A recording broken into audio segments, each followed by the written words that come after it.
Une question que je me suis posée assez souvent récemment, c'est quand un groupe arrive à fonctionner, à se mettre d'accord sur un certain nombre de valeurs, une certaine hiérarchie verticale, et puis il y a un personnage qui est là, qui visiblement est un petit peu décalé par rapport au groupe, et qui ne comprend pas pourquoi le groupe fonctionne de telle et telle façon. Souvent des gens qui sont étrangers, qui ne comprennent pas bien la langue, ou qui ont été trop marqués par d'autres cultures, et ils ne comprennent pas les critères qui ont fait que telle personne émerge. Et ça nous fait penser au ravage que peut provoquer la mixité.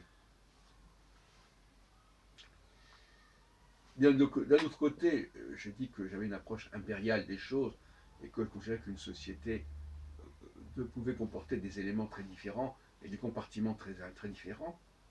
Mais il faut aussi dire que, pour moi, un groupe doit être respecté dans sa cohérence interne. Et on ne doit pas mélanger les cohérences et les critères. Donc par conséquent, la mixité est un problème qui se pose de toute manière.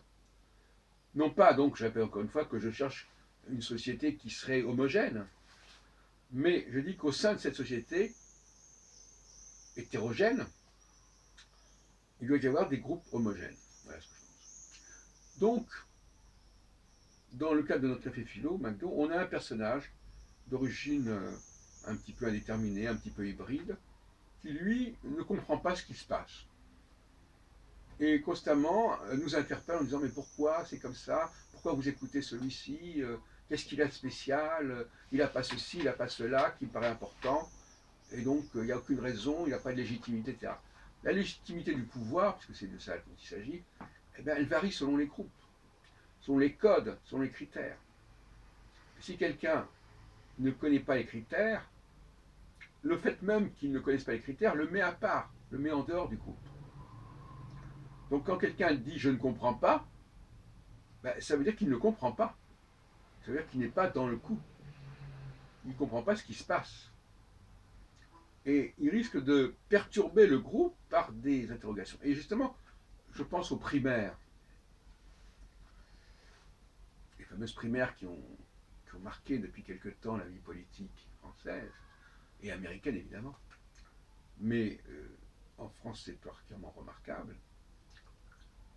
Et on dit souvent, justement, j'écoutais encore récemment des émissions là-dessus, quand il n'y a pas de leader qui s'impose comme des grands personnages de la droite, par exemple, eh bien, il faut faire des primaires. Voilà. Il faut faire des primaires. Il faut faire des primaires pour choisir le candidat pour la présidence. Il faut faire des primaires pour choisir le prochain euh, secrétaire d'un parti politique, comme par exemple Laurent Wauquiez a été élu à la suite de primaires, quelque part. Parce que personne ne s'impose. Personne ne s'impose au sens de son autorité n'est pas reconnue, ne va pas de soi. Sa supériorité ne va pas de soi. Et à partir de ce moment-là, ben, il faut laisser la masse, la base, voter pour départager. Ce qui est un constat d'échec. Parce qu'un groupe doit avoir sa propre cohérence interne au niveau de son fonctionnement. Et il ne saurait se fonder sur des critères externes et extérieurs à ses propres valeurs. Donc, quand il est obligé de passer par là, c'est qu'il y a une crise du groupe.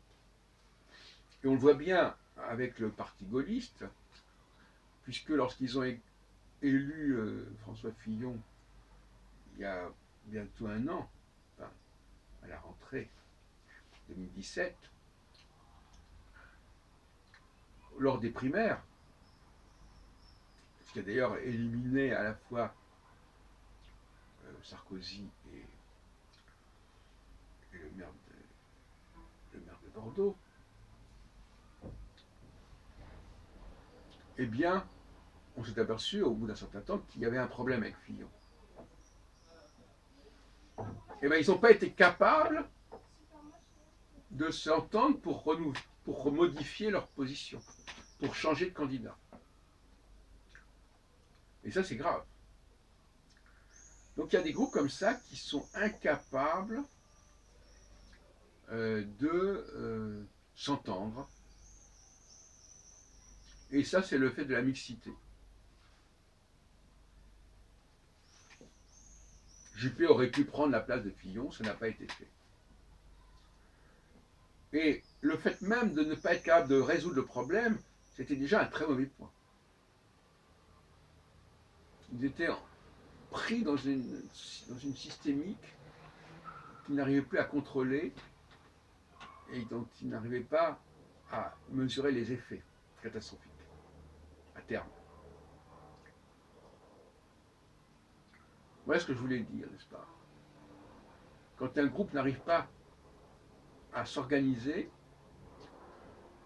quand il n'arrive pas, quand il y a des éléments de ce groupe qui le perturbent parce qu'ils ne comprennent pas les enjeux, qu'ils ne comprennent pas la règle du jeu, disons, tout simplement, ils ne comprennent pas comment le groupe fonctionne, comment il s'organise, comment il s'aperçoit qu'effectivement telle personne doit être mise en avant.